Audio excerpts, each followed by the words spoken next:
The revolving glass doors spun slowly as Elise Carrington stepped into the marbled atrium of the Sterling Grand Hotel in Des Moines, Iowa. The faint scent of eucalyptus and leather permeated the air, a calculated ambience meant to exude understated luxury. Elise, 48 years old, wore tailored charcoal pants and a dusty blue silk blouse, simple yet immaculate. No assistant, no grand entourage. Just a small canvas duffel slung over her shoulder. She wasn't seeking attention. She needed only a room, a warm bed, and quiet before tomorrow's critical board meeting. Behind the front desk, a young receptionist with glossy acrylic nails tapped absently on a keyboard, chewing the end of her pen. She glanced up, smiling with the perfunctory cheer reserved for those about to be turned away. "Checking in?" she asked. Elise smiled politely. "Yes, Elise Carrington." Fingers clattered across the keys. Then a pause. The receptionist's smile faltered. "I'm sorry, Miss Carrington. I don't see a reservation under that name." "That's all right," Elise replied calmly. "There should be a suite available for me." The young woman stiffened. "Ma'am, we're at full capacity tonight. Guests must have a confirmed reservation." Elise's smile didn't waver. Her eyes shifted briefly to the gold plaque behind the desk. "Sterling Grand, a Carrington property." "I understand," Elise said quietly. "But you see, I'm not just a guest. I am the owner of this hotel." The receptionist blinked, confusion flashing across her face before she masked it with skepticism. "You own the Sterling Grand?" Elise nodded once. "I'll need to call a manager," the girl said, already reaching for the phone. "Of course," Elise replied smoothly. Across the lobby, two men in golf polos looked up from their scotch glasses. One cocked his head, murmuring something to his companion. The temperature of the room shifted. Suspicion thickened the air. A thin man with a clipboard and a crooked tie emerged from a side door. His name tag read Assistant Manager, Philip Gross. "Good evening," Philip said, approaching. "I understand there's an issue with your reservation." "She says she owns the hotel," the receptionist chimed in, half laughing. Philip's smile tightened. Elise met his gaze steadily. "Elise Carrington," she said simply. "The name appears on all executive board memos and quarterly reports. I'm here for one night. There should be an owner's suite available." Philip adjusted his glasses. "Right. Just give me one moment." He muttered into his walkie-talkie and disappeared into the back office. Elise stood motionless, hands resting lightly on the counter. She didn't tap her foot. She didn't fidget. But she felt it, the silent, creeping indignity that so often accompanied moments like these. Security guards appeared, casually posted at the elevators and near the coffee bar. It wasn't aggressive, but the message was unmistakable. "We don't believe you." Elise could have produced identification, property documents, even photos from the hotel's ribbon-cutting ceremony 6 years ago. Instead, she pulled out her phone and made a single, brief call. "This is Elise Carrington," she said after the first ring. "I'm at the Sterling Grand. I've been denied access to my property. Handle it." She ended the call without another word and slipped the phone back into her pocket. Moments later, Philip reemerged, visibly paler. He carried a manila folder and tried to smile. "Miss Carrington," he said, emphasizing the last name this time. "It seems there was a miscommunication." "Of course," Elise murmured. From the elevators, two men appeared, one in a gray suit, the other in a company fleece. Elise recognized them immediately, District Manager Jason Reed and Regional Vice President Marcus Benton. Their hurried pace, flushed faces, and darting eyes told her everything. "Miss Carrington, sincere apologies," Jason blurted. "We just received the call." Marcus nodded vigorously. "Your suite is ready. Suite 1202 has been cleared. We'll have your usual amenities sent up." "Thank you," Elise said coolly. Behind her, the receptionist's mouth had gone slack. Philip hovered, uncertain whether to grovel or vanish. "The driver will be rerouted in the morning for your board meeting," Jason continued.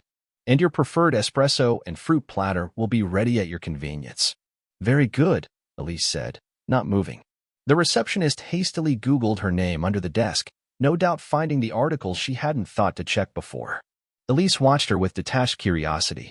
They always think they know what power looks like, Elise thought.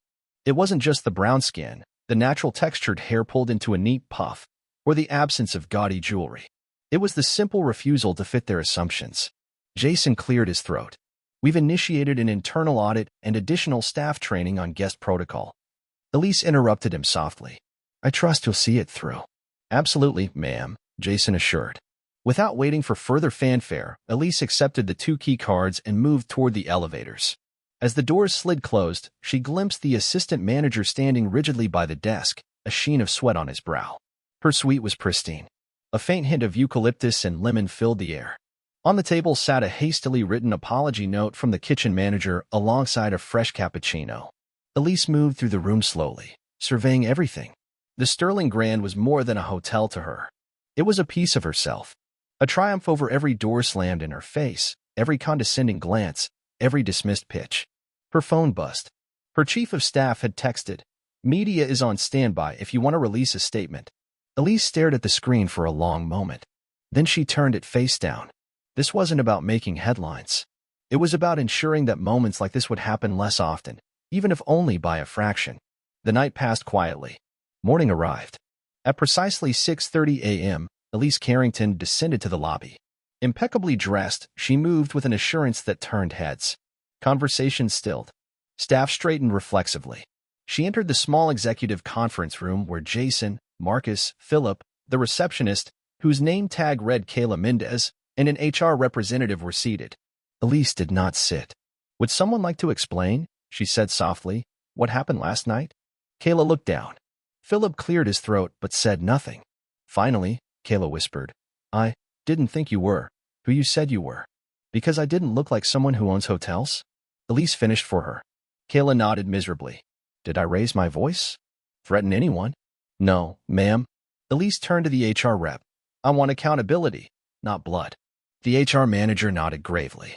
Philip and Kayla were both placed on administrative review pending retraining. Elise leaned in, her voice low and deliberate. "Bias doesn't announce itself," she said. "It's a reflex. And if we're serious about hospitality, it must be unlearned." She rose. "Ensure it's more than checking a box." The meeting adjourned. Later that morning, Elise sought Kayla out personally. She found the young woman sitting alone behind the staff coffee station, pale and shaken. Without ceremony, Elise sat across from her. "Have you ever worked somewhere you felt invisible?" Elise asked. Kayla blinked, nodded. "At a diner. Nobody tipped. Cooks yelled at me. I felt small." "Then you know," Elise said gently, "what it feels like. So why did you look at me last night and decide I didn't belong?" Kayla's voice broke. I'm sorry. Sorry is a start," Elise said. "But recognition must follow." Kayla wiped her eyes. I thought hotel owners looked different. Older? Whiter? Male?" Kayla winced. "It's not just you," Elise said. "It's the story the world keeps telling. But you don't have to believe it. You can change it." They sat in silence for a moment. Then Elise stood. "Treat every guest with dignity, whether they wear a designer suit or carry a canvas bag." Kayla nodded fiercely. Elise left her there, a little lighter. By midday, the hotel hummed with a different energy. Guests laughed. Luggage wheels whispered across marble. Change doesn't announce itself with trumpets. It creeps in on softened gazes, slower judgments. Before departing for her meeting, Elise found a folded note in her suite. "Miss Carrington, thank you for your grace. I'll do better." Kayla. No fanfare. No grand apology.